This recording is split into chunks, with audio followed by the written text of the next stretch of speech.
Quand il arrive à la Beaujoire, après avoir effectué toute la première partie de sa carrière à Nantes, il y fait donc à 35 ans son retour. Et on imagine, Guy, ce qu'il peut ressentir, les souvenirs, les impressions qui doivent lui revenir. C'est un coup de jeunesse. Oui. Alors là, on le voit qu'il reprend ses habitudes, certainement. Il arrive à sa place traditionnelle dans les vestiaires.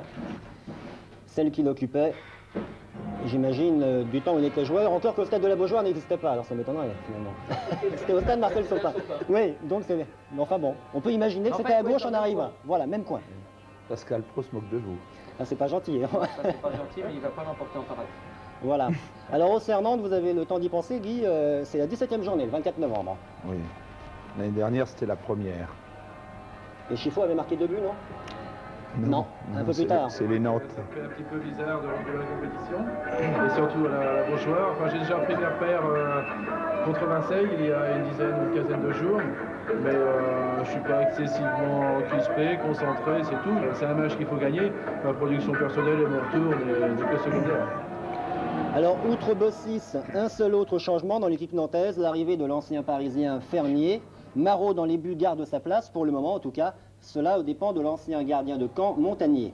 À Caen, précisément, c'est par Le Maçon que Montagnier a été remplacé.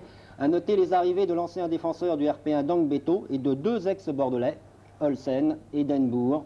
Denbourg, le voilà, l'avant-centre. Le match à présent, environ 15 000 personnes donc à la Beaujoire pour cette première rencontre dont le coup d'envoi est donné par Jean Carmet, non pas en vacances mais en tournage dans la région.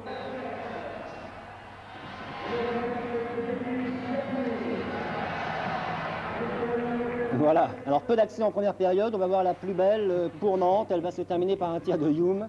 Et est-ce qu'on peut encore, Guy, parler de jeu à la nantaise, à une touche de balle? Ça existe encore, ça?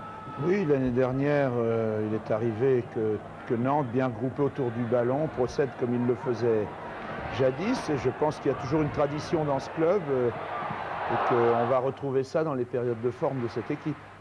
La deuxième période est curieusement une action pour Caen qui ressemble à celle que l'on vient de voir. Ballon pour Rio, sur la droite pour Denbourg et bel arrêt de David Marot.